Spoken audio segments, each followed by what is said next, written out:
lot was going to be on his plate. He knows that when the Carolina win, he gets a lot of the credit, and when they lose, he gets a lot of the blame. But Cam knows, and he knew that since his MVP season, he hadn't played like that in a very long time. And if you look at him now, those numbers are very comparable as far as passer rating, yards per game. His interception rate is down. But one thing that they're doing, Skip, is they're protecting him. Cam has only been sacked 10 times. He's sacked over the last 2 years. He was sacked 71 times. That's too many hits on your quarterback. I think Norv Turner has done a great job. Norv Turner, in his system, is under the center, 5 steps, throw the football, Skip. Bang 8, 6 routes, comebacks, roll out, or speed outs. That's what he is. But he's doing a lot of this with Cam from the shotgun, and he's doing it from the zone read, allowing him to throw the football, allowing him to throw RPOs. I've come to the realization, instead of saying, you know what, they need to have a running back that's going to run the ball and take the pressure, Cam's going to lead the team in rushing. That's just the way it is, Skip Bayless. I wish there was a better way that I could define what's going on in Carolina, but Cam is their best running back. He also happens to be the quarterback. He's in phenomenal shape. A couple of years ago, he changed his diet, so mainly he only eats seafood now. He doesn't eat, meat products, I think he's done away with dairy. You follow him on IG. He's doing cardio. He's swimming early in the morning. He's putting his time in. So when the person told me that Cam went back in the lab, reassessed where he was and where he wanted to be, he knew he was not living up to what Cam Newton should be. He is now. Cam is special, and I'm happy to see what he's been able to do.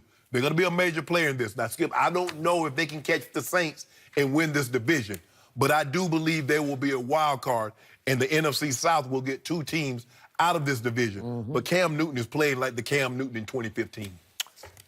He is, and I'm shocked.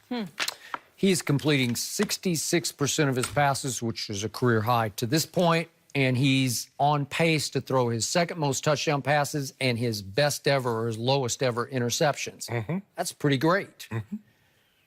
I got to know Norv Turner very well back in the days I was writing books about the Dallas Cowboys, spent a lot of time around him, and the Norv that I got to know then, I thought would be fire and water with Cam, like it just wouldn't work.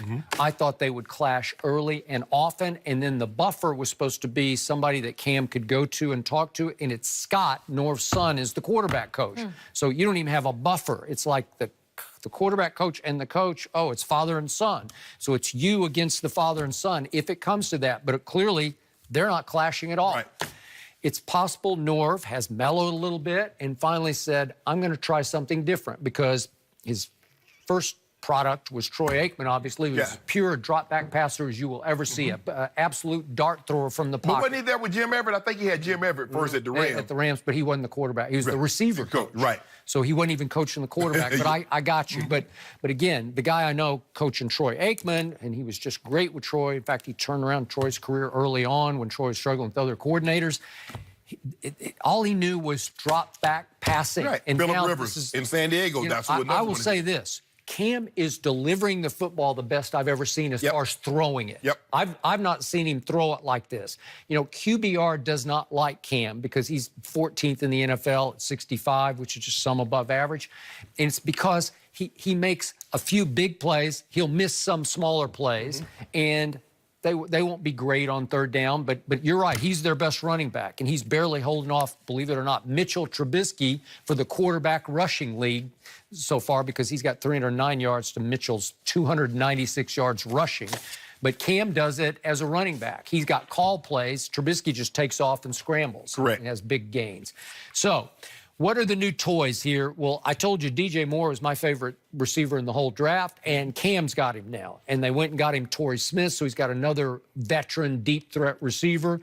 Torrey didn't catch a pass yesterday, no, but he was injured. He did not. But I think the biggest Greg thing... Olsen is back now. That's huge for him. Funches is their leading receiver, and obviously little McCaffrey is a great security blanket. You can toss it to him or occasionally hand it to him and take a little heat and pressure off. So I like him a lot. They got 2 games with New Orleans, 2 of the last 3 weeks.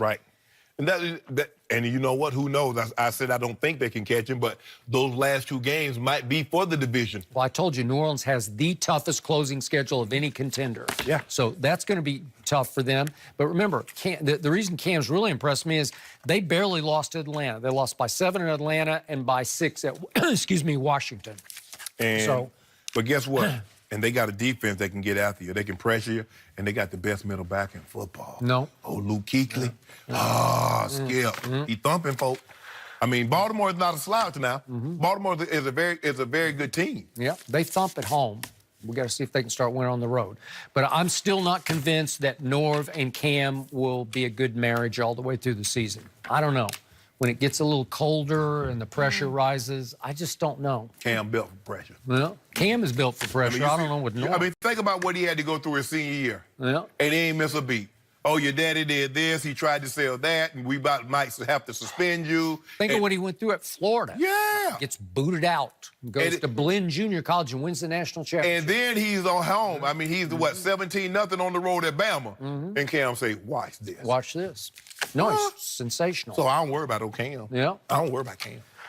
Well, I think the division is worried about Cam right now because They should he is playing at his highest level. This is MVP level. Yeah. The numbers are very, only 4 yards difference in passing per game than what he threw in his MVP season. But like you said, that 66% completion.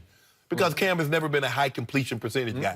He throws the ball down the field, and sometimes it's motion because he throws a lot off his back foot. The ball tails on him or it sails on him. But Cam is playing unbelievable this year, and I'm happy for it. He wanted to get back to that MVP year. He said before the season that it has haunted him. He wants to get back to it. All right. A quarterback in a different position. Yesterday, tough day for Jameis Winston. Really, it's been a tough season for the guy. Is he going to ever start again in Tampa?